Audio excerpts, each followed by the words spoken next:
మొదటి తిమోతి పత్రిక 5వ అధ్యాయం. వృద్ధిని గర్దింపక తండ్రిగా భావించి అతని హెచ్చరించుము. అన్నదమ్ములని, యవ్వనులను, తల్లులని, వృద్ధ స్త్రీలను, అక్కా చెల్లెండ్రని, పూర్ణ పవిత్రతతో యవ్వన స్త్రీలను హెచ్చరించుము. నిజముగా అనాథలైన వెధవరాండ్రను సన్మానింపుము. అయితే ఏ వెధవరాలికైనను పిల్లలు గాని మనుమలు గాని యుండిన ఎడల వీరు మొదట తమ ఇంటి వారి ఎడల భక్తి కనపరుచుటకును తమ తల్లిదండ్రులకు ప్రత్యుపకారం చేయుటకును నేర్చుకొనవలెను. ఇది దేవుని దృష్టికి అనుకూలమై యున్నది. అయితే నిజముగా అనాథ అయిన వెధవరాలు ఏకాకి అయ్యుండి దేవుని మీదనే తన నిరీక్షణ నుంచుకొని విజ్ఞాపనలయందును ప్రార్థనలయందును రెయింబగళ్ళు నిలకడగా ఉండును. సుఖభోగములయందు ప్రవర్తించునది బ్రతుకుచుండియు చచ్చినదైయుండును. వారు నిందారహితులై ఉండునట్లు ఇలాగు ఆజ్ఞాపించుము. ఎవడైనను స్వకీయులను విశేషముగా తన ఇంటి వారిని సంరక్షింపకపోయిన ఎడల వాడు విశ్వాస త్యాగము చేసిన వాడై అవిశ్వాసి కన్నా చెడ్డవాడై ఉండును.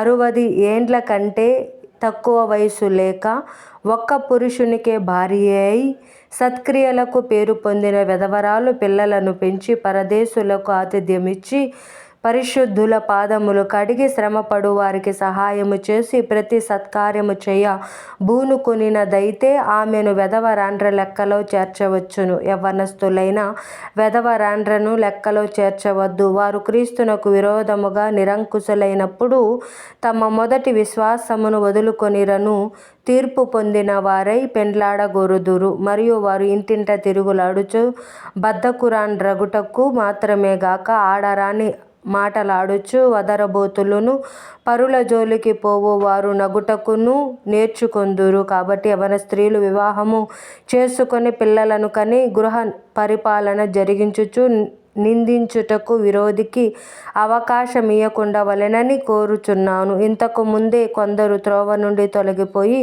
సాతానును వెంబడించిన వారైరి. విశ్వాసురాలైన ఏ స్త్రీ ఇంటనైనను వెధవరాండ్రుండిన ఎడల సంఘము నిజముగా అనాథలైన వెధవరాండ్రకు సహాయము చేయుటకై దాని మీద భారము లేకుండా ఆమెయే వీరికి సహాయము చేయవలెను. బాగుగా పాలన చేయు పెద్దలను విశేషముగా వాక్యమందును ఉపదేశమందును ప్రయాసపడు వారిని రెట్టింపు సన్మానమునకు పాత్రులనుగా ఎంచవలెను. ఇందుకు నూర్చెడి ఎద్దు మూతికి చిక్కము వెయ్యవద్దు అని లేఖనము చెప్పుచున్నది.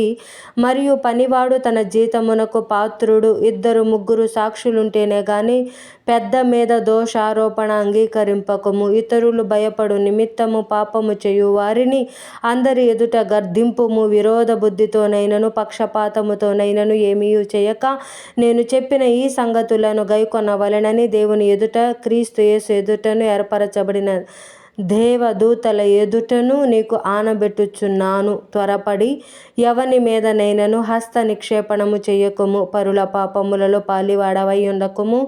నీవు పవిత్రుడువుగా ఉండునట్లు చూచుకొనుము. ఇక మీదట నీళ్లే త్రాగక నీ కడుపు జబ్బు నిమిత్తమును తరచుగా వచ్చు బలహీనతల కోసరమును ద్రాక్షారసము కొంచెముగా పుచ్చుకొనుము. కొందరి పాపములు తేటగా బయలుపడి న్యాయపు తీర్పునకు ముందుగా నడుచుచున్నవి. మరికొందరి పాపములు వారి వెంట వెళ్ళుచున్నవి. అటువలే మంచి కార్యములు తేటగా బయలుపడుచున్నవి. బయలుపడనివి దాచబడనేరవు.